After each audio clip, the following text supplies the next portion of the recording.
Title: आलसी ऊंट और चींटी। एक जंगल में रहता था एक ऊंट, जिसका नाम था रमेश। रमेश बहुत ही आलसी स्वभाव का था। सुबह सूरज निकलने से पहले तो दूर की बात, जब तक जंगल का आधा हिस्सा धूप में नहीं नहा लेता, तब तक रमेश अपनी आंख भी नहीं खोलता था। एक सुबह रमेश आराम से खर्राटे ले रहा था, तभी उसकी टांग पर किसी के चलने की गुदगुदी महसूस हुई। आंख खोलकर देखा तो सामने खड़ी थी एक छोटी सी चींटी। चींटी बोली, नमस्ते रमेश भाई, आप अभी तक सो रहे हो?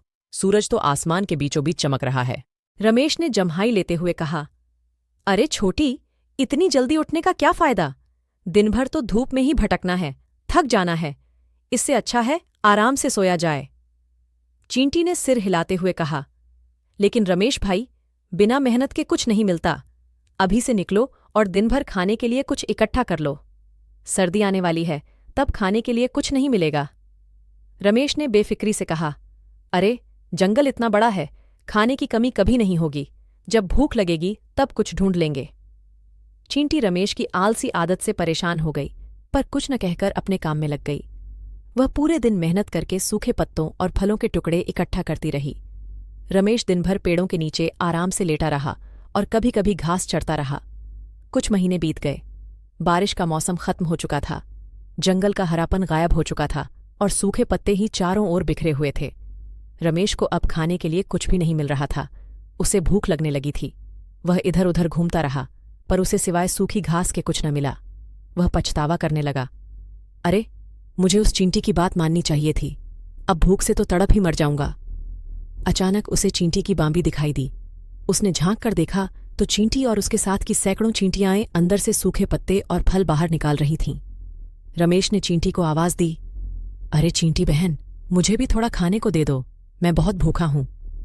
चींटी ने उसे देखा और कहा, रमेश भाई, मैंने तो आपको पहले ही बताया था कि बिना मेहनत के कुछ नहीं मिलता।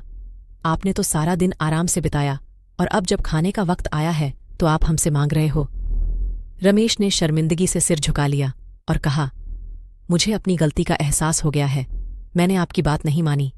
अब मुझे बहुत पछतावा हो रहा है। क्या आप मुझे माफ कर सकती हैं और मुझे थोड़ा खाने को दे सकती हैं?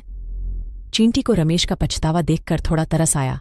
उसने कहा, ठीक है, हम आपको थोड़ा खाना दे देंगे, पर याद रखना, हमेशा मेहनत करो और भविष्य के लिए भी कुछ बचा कर रखो। रमेश ने चींटी का शुक्रिया अदा किया और थोड़ा खाना लेकर चला गया। उस दिन से रमेश ने अपनी आलसी आदत छोड़ दी। वह अब हर सुबह जल्दी उठता और खाने के लिए इकट्ठा करता। यह घटना रमेश के जीवन का एक महत्वपूर्ण मोड़ साबित हुई। उसने सीखा कि मेहनत ही सफलता की कुंजी है और दूसरों की मदद करने से भी खुद को खुशी मिलती है। उसने आलसी जीवन को त्याग दिया और मेहनत और सहयोग का महत्व समझा। जब सर्दी का मौसम खत्म हुआ और जंगल फिर से हरा भरा हो गया, तो रमेश और चींटियां मिलकर न सिर्फ अपने लिए बल्कि जंगल के अन्य जानवरों के लिए भी भोजन इकट्ठा करने लगे। उनकी मेहनत और सहयोग से जंगल में सभी सुखी और समृद्ध रहे। यह कहानी बहुत ही मनोरंजक और सिखाने वाली है। इससे हमें यह सीखने को मिलता है कि मेहनत और सहयोग हमें सफलता की राह पर आगे बढ़ने में मदद कर सकते हैं। आलस्य और लापरवाही हमें अधिकांश समय की नुकसान पहुंचा सकते हैं, जबकि मेहनत और सामर्थ्य हमें सफलता की ऊंचाइयों तक पहुंचा सकते हैं।